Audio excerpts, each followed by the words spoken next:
तसेच पंचक्रोशीतून आलेल्या सर्व नाट्यप्रेमींना नाट्यरसिकांना एक विनम्रतेचं आव्हान आहे। काही सरपंच पंचक्रोशीतून आले असतील, उपसरपंच आले असतील, पोलीस पाटील आले असतील, त्याला एक विनंती आहे की आपण सध्या स्थितीमध्ये शाळेचा विषय आहे की प्राथमिक शाळा आणि माध्यमिक शाळा या शाळा बंद होण्याच्या, काही शाळा बंद होण्याच्या स्थितीमध्ये आहेत। शासनाने जो 15 मार्च 2024 रोजी जो जी.आर. काढलेला आहे आणि या जी.आरच्या माध्यमातून शाळा बंद होण्याच्या स्थितीमध्ये संचय मान्यतेमुळे म्हणजे 20 ज्या ठिकाणी पटसंख्या असेल अशा शाळा त्या ठिकाणी सुरू राहतील आणि अन्य शाळा शून्य शिक्षकी शाळा होऊन बंद होणार आहेत। कृपया आपल्याला विनंती आहे की आपण 5 जानेवारी रोजी जिल्हाधिकारी कार्यालयावरती धडक मोर्चा म्हणजे महामोर्चाचं आयोजन या ठिकाणी संपूर्ण जिल्ह्याच्या वतीने शिक्षण वाचवा गाव वाचवा अशा पद्धतीने एक महामोर्चाचं आयोजन करण्यात आलेलं आहे। आणि या मोर्चामध्ये प्रामुख्याने आपण आपली मुलं या ठिकाणी भविष्यात शिकणार आहेत, शिक्षण घेणार आहेत याचा सर्वांनी विचार करून यावेळी विनंती करत आहे की 5 जानेवारीच्या मोर्चामध्ये सर्वांनी जास्तीत जास्त संख्येने उपस्थित राहणं गरजेचं आहे। यामध्ये जी हायस्कूलमध्ये जाणारी मुलं असतील, त्यानंतर पालक, शिक्षक, ग्रामस्थ, शिक्षणप्रेमी या सर्वांनाच विनंती करत आहे।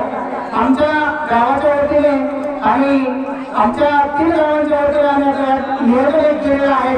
5 जानेवारीला 2 एसटीची सुविधा आहे, त्यानंतर 2 एसटीमध्ये मुलं आणि महिला वर्ग असतील, त्यानंतर जवळपास ज्यांच्या फोर व्हीलर आहेत अशा 15 फोर व्हीलर या ठिकाणावरून जिल्हा कार्यालयाकडे जाणार आहे। सकाळी 9 वाजता आपण सर्वांनी त्या ठिकाणी उपस्थित राहायचं आहे। प्रामुख्याने गौरी तंत्राने विनंती करत आहे की आपली मुलं म्हणजे गौरी कामगार असतील, शेतकरी असतील, सर्वांची मुलं या प्रत्येक शाळेमध्ये शिकत आहेत आणि कुठेतरी हा जी.आर. बदली झाला पाहिजे या दृष्टिकोनातून हा महामोर्चाचं आयोजन आपण सर्वांनी मिळून या ठिकाणी केलेलं आहे। तरी कृपया जिल्ह्यामध्ये हा मोठा मोर्चा होण्यासाठी प्रत्येक गावातून आणि प्रत्येक हायस्कूलमधून किंवा प्रत्येक प्राथमिक शाळेमधून विद्यार्थी, पालक आणि सर्वांनी या ठिकाणी बाहेर पडायचं आहे अशी आम्हाला सर्वांना विनंती आहे। खरोखर 5 जानेवारीला जर आपण निघालाच नाही तर समजायचं की काही हायस्कूल, काही मराठी शाळा या ठिकाणी बंद होणार आहेत आणि जर आपण विचार केला तर पूर्वीची परिस्थिती निर्माण व्हायला वेळ लागणार नाही।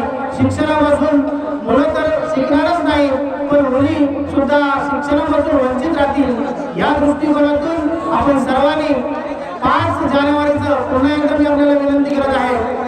पंचक्रोशीतून आलेल्या किंवा दशक्रोशीतून आलेल्या पाहुणे मंडळी असतील, बाहेर गावातून लोक असतील, त्यांना विनंती आहे की 5 जानेवारीला महामोर्चा आहे। आपण कुठचंही वाहन घेऊ दे, त्या वाहनाच्या माध्यमातून आपण या मोर्चामध्ये सर्वांनी सामील व्हा आणि शिक्षण वाचवा, शाळा वाचवा हा जो मंत्र आहे। जर शिक्षण गेलं तर आपण अनपढ, अनाथ अशा प्रकारे भविष्यात आपली परिस्थिती होऊन जाईल। या परिस्थितीवर मात करण्यासाठी सर्वांनीच एकत्रित येऊन हा लढा देणे गरजेचं आहे।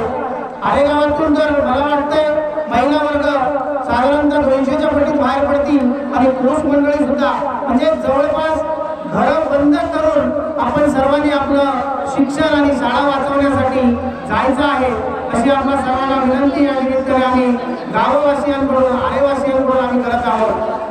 आरेगावातील तर सर्वच आहेत, परत एकदा पंचक्रोशीतील लोकांना विनंती करतो की जो सहभाग आम्ही आमच्या गावातून घेतलेला आहे असाच सहभाग आपण प्रत्येक गावातून घ्यावा, प्रत्येक सरपंचांनी याचा निर्णय घ्यावा, प्रत्येक ग्रामसभेमध्ये आपण अशा प्रकारचा ठराव घ्यावा की एक मूल असलं तरी शाळा कायमस्वरूपी चालू राहिली पाहिजे। शिक्षक असो या नसो परंतु शाळा मात्र चालू राहिली पाहिजे।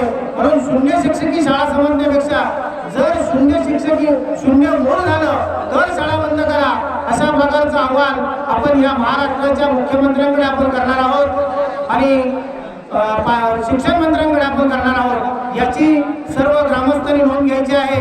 परत एकदा सांगतो, 5 जानेवारीला 9 वाजता सकाळीच आपण या ठिकाणी निघायचं आहे आणि यासाठी आपण 200 लोकांचा नाश्ता सुद्धा या ठिकाणी व्यवस्था केलेली आहे आणि सर्व शाळा त्या दिवशी बंद असतील याची नोंद घ्यायची आहे। प्राथमिक शाळा जरा थांबा, प्राथमिक शाळा सुद्धा बंद असतील आणि हायस्कूल सुद्धा बंद असेल, म्हणून सर्व ग्रामस्थांनी बाहेर पडायचं आहे। या निमित्ताने एवढं सांगतो, थांबतो। धन्यवाद। ज्या आशेने आणि तुम्ही ज्या नाटकासाठी या ठिकाणी आतुरतेने वाट पाहत आहात ते आता थोड्याच वेळात या ठिकाणी सुरू होत आहे। धन्यवाद।